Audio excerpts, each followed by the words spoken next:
رسول کریم اما بعد فاعوذ باللہ من الشیطان الرجیم بسم اللہ الرحمن الرحیم رب اشرح لی صدری ویسر لی امری واحلل عقدۃ من لسانی یفقہوا قولی۔ السلام علیکم معزز سامعین، امید کرتی ہوں آپ لوگ سب خیر و عافیت کے ساتھ ہوں گے۔ آج ہم جس موضوع پہ بات کرنے والے ہیں وہ ہے صبر کی اہمیت اور فضیلت۔ صبر کی اسلام میں بڑی اہمیت اور فضیلت ہے۔ قرآن اور حدیث میں بھی اللہ تعالیٰ نے جگہ جگہ صبر کرنے کی تلقین اور تاکید کی ہے۔ اللہ تعالیٰ فرماتے ہیں، بے شک اللہ صبر کرنے والوں کے ساتھ ہے۔ صبر کے معنی برداشت کرنا اور سہنا ہے۔ آپ صلی اللہ علیہ وآلہ وسلم نے فرمایا، جو شخص صبر کرے گا اللہ تعالیٰ اسے اجر دے گا۔ آزمائش اور امتحان صبر کی شرط ہے۔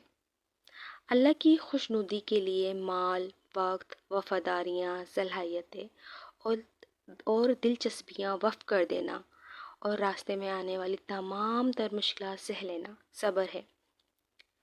چلتے چلتے انسان کو ٹھوکر لگ جائے، پاؤں پر سخت چوٹ آئے اور منہ سے بے اختیار نکلے، انا للہ و انا الیہ راجعون، یہ ہے صبر۔ چوٹ لگے، انسان خوب روئے یہاں تک کہ آرام آ جائے، پھر کہے کہ وہ صابر ہے تو یہ غلط ہے۔ صبر سے مراد وہ شخص ہے جو بڑی سے بڑی تکلیف پا کر بھی اللہ سے شکوہ نہ کرے اور اللہ کی نعمتوں کو پا کر آپے سے باہر نہ ہو۔ اکثر ایسا بھی تو ہوتا ہے کہ ایک صبر تو ہوتا ہے کہ مشکل میں، آزمائشوں میں، پریشانیوں میں کرتے ہیں، اور ایک صبر جو ہوتا ہے وہ یہ ہوتا ہے کہ اللہ نے آپ کو اتنی نعمتیں دیتی ہیں، مال و دولت، حسن، جو بھی اللہ تعالیٰ نے نعمتیں رکھی ہیں تو آپ کو دوسرے سے زیادہ ممتاز کرتی ہیں، برتر کرتی ہیں، تو وہ پا کر آپ آپے سے باہر نہ ہو جائے، اس پر بھی صبر کرنا چاہیے۔ بہت ساری ہماری ایسی اچھی عادتیں، اچھی باتیں، اچھی چیزیں ہوتی ہیں جنہیں ہم یعنی کہ اس کو ہم اگر نمائش کریں، اس کو شو آف کریں تو یہ بھی ایک طرح سے وہ آپے سے باہر ہونے والی بات ہوتی ہے۔ باہر اللہ تعالیٰ ہم سب کو بچائے ان سب سے۔ صبر کے بغیر انسان روز آخرت پر ایمان نہیں لا سکتا۔ صبر ہی سے وہ زندگی کے معاملات کو آخرت کے اجر و ثواب سے جوڑتا ہے۔ صبر کے بغیر انسان اپنی دنیاوی زندگی آخرت کے لیے وقف نہیں کر سکتا۔ سورہ رعد میں اللہ تعالیٰ فرماتے ہیں، جو اپنے رب سے ڈرتے ہیں اور اس بات کا خوف رکھتے ہیں کہ ان سے بری طرح حساب لیا جائے گا، ان کا حال یہ ہوتا ہے کہ اپنے رب کی رضا کے لیے صبر سے کام لیتے ہیں۔ اسی طرح ایک حدیث ہے امام احمد کی کہ ایک شخص نبی کرم صلی اللہ علیہ وسلم کی موجودگی میں حضرت ابو بکر صدیق رضی اللہ تعالیٰ عنہ کو برا بھلا کہہ رہا تھا۔ حضرت ابو بکر صدیق رضی اللہ تعالیٰ عنہ صبر سے، برداشت سے اس کو سن رہے تھے اور جتنا ہو سک رہا تھا وہ صبر کر رہے تھے۔ آپ صلی اللہ علیہ وسلم یہ منظر دیکھ کر مسکرا رہے تھے۔ آخرکار جب جناب صدیق رضی اللہ تعالیٰ عنہ کا پیمانہ صبر سے لبریز ہو گیا اور انہوں نے سخت بات کہہ دی تو حضور اکرم صلی اللہ علیہ وآلہ وسلم فوراً اٹھ کر تشریف لے گئے۔ حضرت ابو بکر صدیق رضی اللہ تعالیٰ عنہ بھی اٹھ کر پیچھے پیچھے ہو لیے اور عرض کیا، یہ کیا ماجرا ہے؟ جب وہ مجھے برا بھلا کہہ رہا تھا تو آپ مسکرا رہے تھے۔ میں نے جواب دیا تو آپ ناراض ہوئے اور آپ صلی اللہ علیہ وسلم نے فرمایا، جب تک تم خاموش تھے ایک فرشتہ تمہارے ساتھ تھا، جب تم بولے تو فرشتے کی جگہ شیطان نے لے لی، میں شیطان کے ساتھ تو نہیں بیٹھ سکتا تھا۔ اب بات کرتے ہیں کہ صبر کیسے کریں۔ صبر کا طریقہ کیا ہے؟ صبر کرنے کا طریقہ اللہ تعالیٰ نے خود بیان فرمایا ہے۔ اللہ تعالیٰ فرماتے ہیں، اے ایمان والو، صبر اور نماز کے ذریعے مجھ سے مدد چاہو، لیکن اللہ صبر کرنے والوں کے ساتھ ہے۔ اگر ہمیں ذرا سی بھی مشکلات، پریشانیاں آ جاتی ہیں، ہم میں سے کتنے لوگ ہیں جو وہ صبر کے ساتھ نماز بھی قائم کرتے ہیں۔ آپ صلی اللہ علیہ وسلم کا تو یہ طریقہ تھا، جب بھی انہیں کوئی مشکلات، پریشانی ہوتی تھی تو وہ نماز پڑھتے تھے، اللہ تعالیٰ سے دعا مانگتے تھے۔ لیکن آج کل ہم جب تک لوگوں کو نہ بتا دیں اپنی مشکلات، پریشانیاں، دو چار رونے نہ رولیں تو ہمیں شاید سکون ہی نہیں آ سکتا۔ اسی طرح ایک جگہ اور اللہ تعالیٰ فرماتے ہیں، اے ایمان والو، صبر کرو اور ثابت قدم رہو۔ اسی طرح ایک اور آیت میں اللہ تعالیٰ فرماتے ہیں، اور جو لوگ اپنے رب کی رضا جوئی کے لیے صبر کرتے ہیں اور نماز قائم رکھتے ہیں، جو رزق ہم نے انہیں دیا ہے ان میں سے پوشیدہ اور اعلانیہ خرچ کرتے ہیں۔ یعنی کہ صبر آپ نے کس طرح کرنا ہوتا ہے؟ ایک تو آپ نے پہلی ترجیح کسے دینی ہے؟ نماز قائم کرنی ہے۔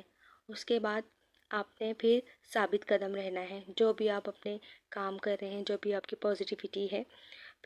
پھر اس کے بعد آپ نے کیا کرنا ہے؟ جو رزق ہم نے دیا ہے یعنی کہ اس کو پوشیدہ اعلانیہ جیسا بھی آپ چاہیں خرچ کر سکتے ہیں، لیکن سب سے اچھی بات یہ ہوتی ہے کہ جب آپ کسی کو دیں تو آپ کے کہا جاتا ہے نا کہ سیدھے ہاتھ سے اگر آپ دیں تو الٹے ہاتھ کو خبر نہ ہو، تو یہ وہی والے معاملہ ہوتے ہیں کہ اس میں بھی صبر ہوتا ہے۔ اسی طرح سورہ لقمان میں اللہ تعالیٰ فرماتے ہیں، اور جو مصیبت بھی پڑے اس پر صبر کرو۔ یہ وہ باتیں ہیں جن کی بڑی تاکید کی گئی ہے، جیسے کہ میں نے اسٹارٹنگ میں بھی بتایا تھا کہ قرآن اور حدیث میں صبر کی اللہ تعالیٰ نے بہت تاکید کی ہے۔ اب صبر کے بہت سے پہلو ہوتے ہیں، کسی بھی حادثے و ناگہانی آفت سے بندہ مومن دو چار ہو جاتا ہے، اس پر بھی صبر کرنا چاہیے۔ دین حق پر چلنا، نفس اور شیطان کی ترغیبات کے خلاف مزاحمت کرنا، مگر یہاں صبر کا سب سے خاص اور نمایاں پہلو وہ ہے یعنی کہ امر بن معروف اور نہی عن المنکر کرتے ہوئے جو مشکلات درپیش ہوتی ہیں، یہاں بہت حکمت اور صبر کے ساتھ برداشت کرنا ہوتا ہے، کیونکہ زندگی کے ہر پہلو میں صبر کرنا پڑتا ہے۔ ہر صبر کا اجر بھی اللہ تعالیٰ نے بہت بڑا رکھا ہے۔ حضرت انس رضی اللہ تعالیٰ عنہ سے روایت ہے کہ رسول اللہ صلی اللہ علیہ وآلہ وسلم نے فرمایا، آزمائش جتنی سخت ہوگی اتنا ہی بڑا انعام ملے گا، اور اللہ تعالیٰ جب کسی قوم سے محبت کرتا ہے تو انہیں آزمائشوں میں ڈالتا ہے۔ بس جو لوگ اللہ کے فیصلے پر راضی رہیں اور صبر کریں تو اللہ ان سے خوش ہوتا ہے، اور جو لوگ آزمائش میں اللہ سے ناراض رہیں تو اللہ بھی ان سے ناراض ہو جاتا ہے۔ یہ ترمذی کی روایت ہے۔ اسی طرح ایک اور صحیح بخاری کی روایت ہے، حضرت سعد رضی اللہ تعالیٰ عنہ سے مروی ہے، رسول اللہ صلی اللہ علیہ وسلم نے فرمایا، جو شخص صبر کرے گا اللہ تعالیٰ اسے صبر عطا کرے گا، اور کسی شخص کو صبر سے بہتر اور کشادہ تر نعمت نہیں ملی۔ اور اسی طرح ایک اور آیت میں اللہ تعالیٰ فرماتے ہیں، اور ان کا حال یہ ہوتا ہے کہ اپنے رب کی رضا کے لیے صبر سے کام لیتے ہیں۔ صبر کرنا تمام اچھائیوں کی بنیاد ہوتی ہے۔ جو انسان اپنی خواہشات جذبات کے خلاف چلتا ہے اور اس مشکل راہ پر وہی چل سکتا ہے جو اللہ کی راہ میں بھی مشکلات درپیش ہوں اسے خندہ پیش آنے کے ساتھ برداشت کرے۔ صبر کا مطلب یہ نہیں کہ آپ نے ایک طرف بیٹھ جائیں یا کوئی کام نہ کریں، بلکہ آپ جو اچھے اور نئے کام کریں ہیں اسے مستقل مزاجی سے کرتے رہیں، لوگوں کی پرواہ کیے بغیر۔ وہ آپ کی راہ میں جتنی بھی رکاوٹیں ڈالیں گے ایک دن وہ خود تھک جائیں گے، کیونکہ صبر کرنے والوں کے ساتھ اللہ ہوتا ہے۔ جنہیں اللہ کا ساتھ مل جاتا ہے پھر وہ ہر طرح کے امتحانات سے گزر جاتے ہیں۔ تکلیفیں دشواریاں تو آتی ہیں، مگر اسے حوصلہ اور قوت برداشت اللہ کی طرف سے عطا ہوتا ہے۔ صابر انسان کو اللہ کی تائید حاصل ہوتی ہے۔ جب وہ حق کے راستے پر چل پڑتا ہے تو ایسے انسان کی اللہ تعالیٰ بھی مدد کرتے ہیں اور اس کی روحانیت میں تقویت ملتی ہے۔ صابر بندے کے پاس ایک ایسی انرجی ہوتی ہے کہ اللہ کی طرف سے صابر انسان کو روحانی فیڈ ملتا رہتا ہے۔ یہ وہ راز ہوتے ہیں جنہیں ایک بندہ مومن اور اللہ ہی جانتا ہے۔ اللہ تعالیٰ آپ کو اور مجھے صبر عطا کرے، ناگہانی آفتوں سے محفوظ کرے، اور جیسا اللہ چاہتے ہیں ہم ویسا ہی صبر کریں، ویسے ہی صابر بن جائیں۔ اپنی دعا میں مجھے بہت زیادہ یاد رکھیے گا۔ وآخر دعوانا الحمدللہ رب العالمین۔